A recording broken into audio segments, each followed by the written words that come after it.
Hello everybody, welcome to Badlands Ballistics. I got a really fun video. I am super excited about this gun I got and gonna go over it with you guys. And honestly, I can't even tell you why. This gun does not fit my profile at all. And I kind of dig it. And I'm not sure why. I'm gonna flip the camera around and show what I'm talking about. Okay, this guy is a FEG PPH. Made in Hungary, and it is a clone of a Walther PPK. So inner arms, it was the importer. Why do I think this gun is neat? I can't even tell you. This does not fit my profile at all. So a couple interesting things about this. So I think internally, springs, hammers, all that kind of stuff, ejectors, extractors, firing pins, are interchangeable with the Walther PPK. If someone else knows more about it than I do, please leave some comments, because that is my impression. I truly don't know 100% for sure. I know the disassembly is exactly the same as the PPK. This guy has a little bit longer barrel, but let me show you the thing that I think is almost the coolest part about this whole gun.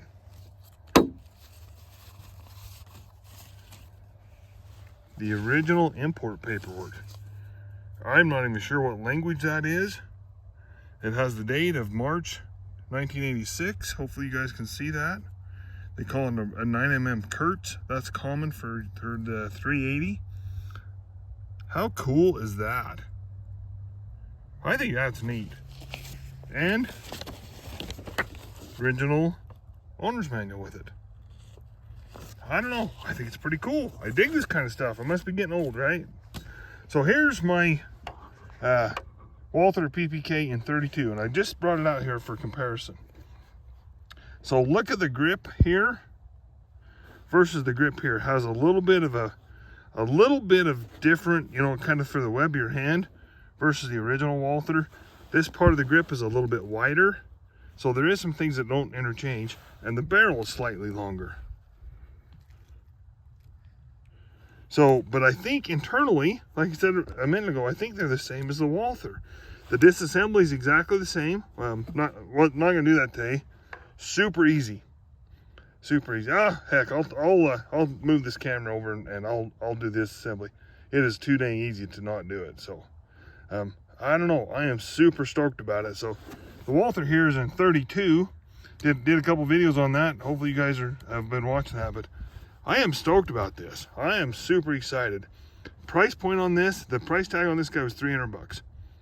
Pretty reasonable. The stuff I've read about him, the quality manufacturer is what we'd expect out of the European, CZs, Berettas, all that kind of stuff. This is right up there. The thing I read about that's interesting about this particular gun, they only imported them in 1986, and it was a very short window. I'm drawing a blank of what the numbers. I want to say like 6,000 guns. Maybe that's not right. Hopefully somebody else knows, can leave some comments. But a pretty small amount. So the article I read on this said that these are actually quite rare, because they just only imported them for that 1 year, and pretty small numbers in all reality. So anyway, all right guys, I'm going to show you the quick disassembly on this. A couple different ways of doing it. So the trigger guard pulls down, and I've heard and seen some videos, you put a credit card in there and that kind of holds it in place. I've kind of been able to just grab a hold of it. My hands are big enough. I can just grab a hold of it. You want the hammer back,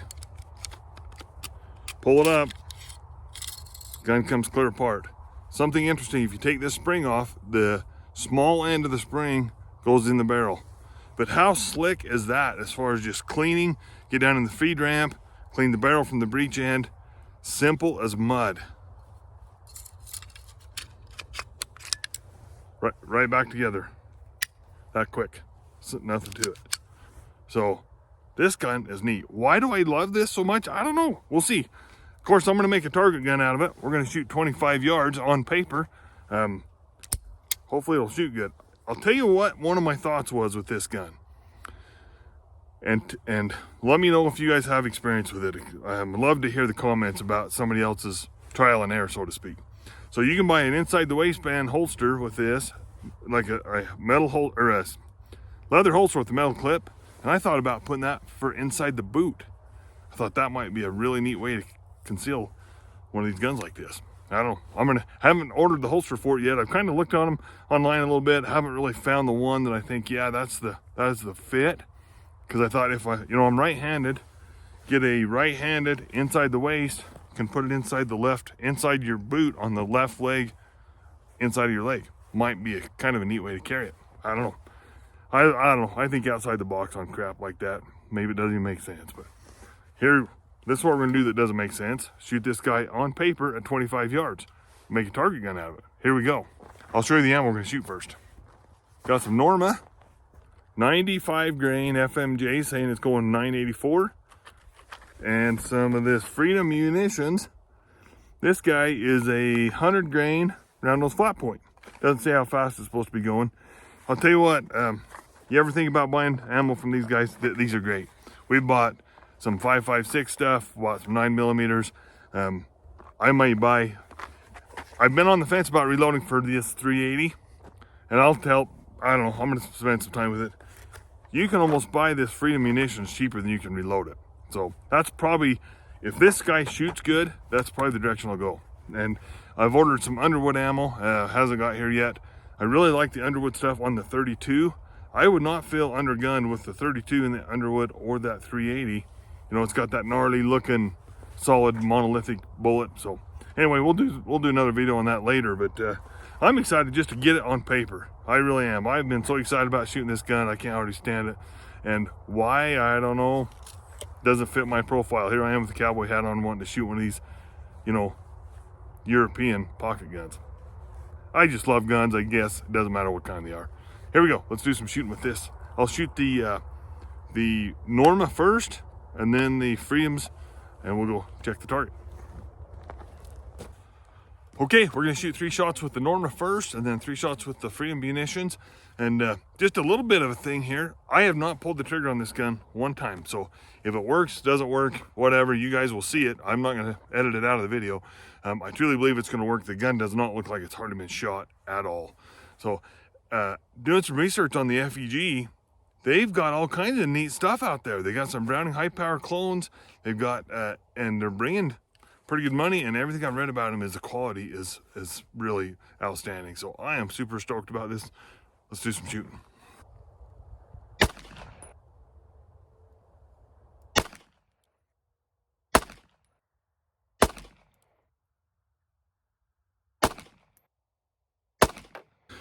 All right, that gun functioned perfectly. Slide held back, both types of ammo.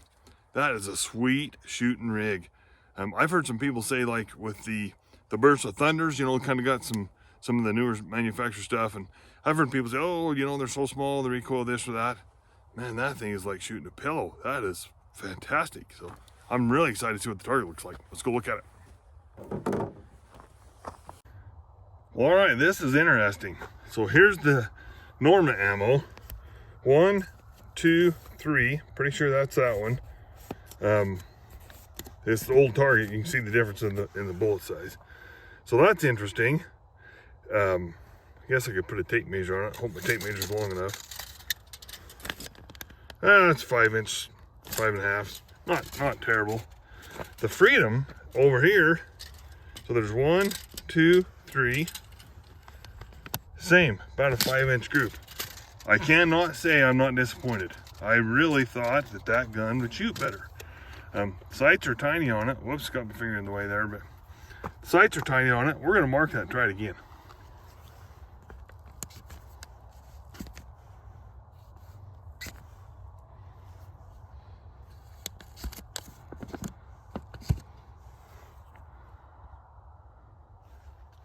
Okay, so I got it marked. I think what I might try to do is aim a little bit lower.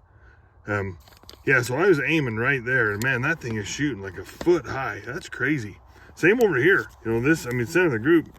Holy smokes, that's pretty high. Okay, before you do more shooting, I was gonna just take a quick second and go over the controls. So these are the classic PPK controls. No slide release. So the magazine's out of it. Slide's held back. So to release that slide, just grab it, go that way, and it's got the decocker.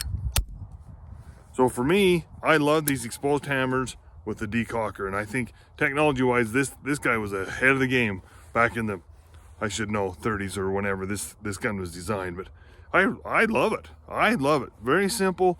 I just love this gun. Very interesting about the point of impact being so high. So these are 100 grain, 95 grain bullets. I need to do some research. I know that Hornady makes, I think, a 60 grain bullet, and I think with a lighter bullet, increased velocity, that would bring that point of impact down. This will be a fun project. I'm gonna get to the bottom of it. Please leave some comments if you have experience with this. I've never owned a 380 before this guy. So always kind of been interested in these guns, but I just have never done it, and got onto this one. But it's really a nice shooter. I'm gonna grab my trigger pull gauge. We'll see what the trigger is on it. The double action trigger is quite heavy. This gauge only goes to 8 pounds.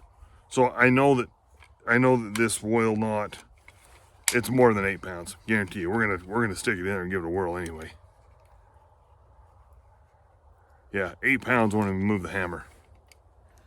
See what the single action trigger pull is. Heavier than I thought. Yeah, it goes, it bottoms that out, so it's 8 pounds plus. I thought it'd be lighter than that, honestly. Yeah, right at the end, so close to 8 pounds. That surprised me. It doesn't feel that heavy. Alrighty, so off camera, what I did is I put about a 2-inch square below that upside down T. So that's going to give me a lower point of impact. Hopefully we can get some stuff on paper and kind of get a better feel for the accuracy.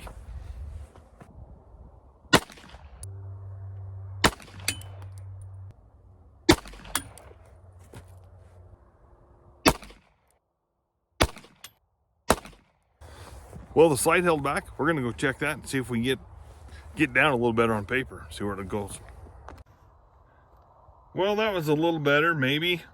I can't help but not be just a little bit disappointed. I thought the accuracy on that little gun would be better, but so here's 3 shots with the Norm ammo. 1, 2, 3. Aim point here, so not terrible. It doesn't love the freedom, and maybe it's me, I don't know. But there's one clear at the bottom of the sheet here, one right there, one up here.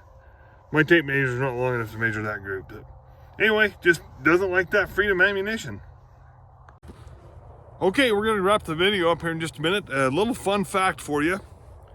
They're calling this a 7-round mag, and with that Freedom Munitions ammo, I can only get 6 in there. I feel like I'm going to bend something. I am jamming on that thing as hard as I can get. So interesting, I think that these are plated bullets. I've had some guns that just do not like the plated bullets, and maybe that's it. So this is going to be a fun little project for me. I think I mentioned earlier in the video, I got some Underwood ammo ordered for it, and they're lighter weight bullets. I'm really interested to get some of that Underwood ammo on paper. If that will shoot accurately and consistently and point of impact a little better, I'm okay with the point of impact on the Norma ammo. It's a 6 o'clock sight picture. That's where I like to hold anyway. And most of our modern striker fire guns, hopefully you'll see my Palmetto State Armory, they're more of a, what I'm going to call a 12 o'clock. You know, where I aim on those upside down T's, that Palmetto is shooting below that T, and that's fairly common. We have some SIGs, some other guns like that are shooting that way. I prefer the 6 o'clock sight hold. So I'm okay with that on this, and it'll be really interesting to see. And so for me, if the Underwood ammo doesn't work, I'm going to try some of the, there's all kinds of premium ammo. Spear Gold Dots, Hornady XTPs, lots of premium stuff out there. So it'll be a fun project for me to kind of just see what this gun likes. For the premium ammo, I think I might carry this gun a little bit. We'll just have to see how it goes. With the premium ammo, of course, I want to make sure it's going to function and stuff well with it.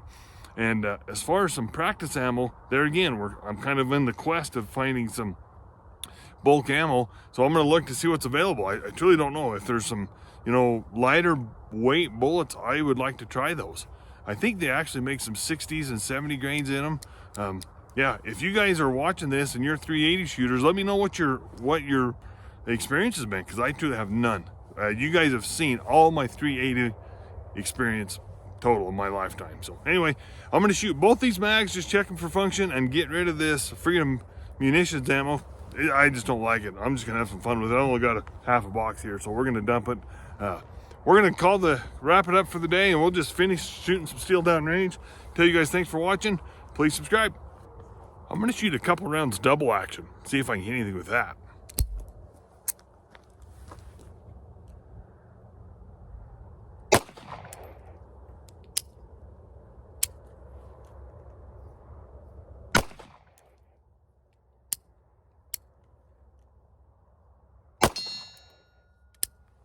Hey, you guys hear that? That's a hit with the double action.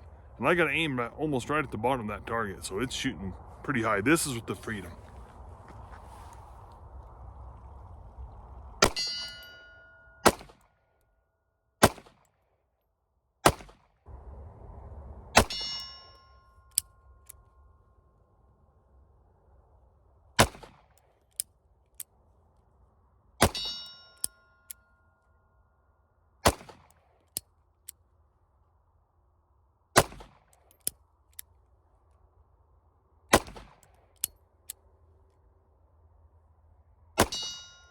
Believe it or not, my hands are so chubby, I'm getting a tiny bit of hammer bite on my web of my hand. Doesn't have a lot of recoil, it's just kind of got a little bit of a pinch or something right there.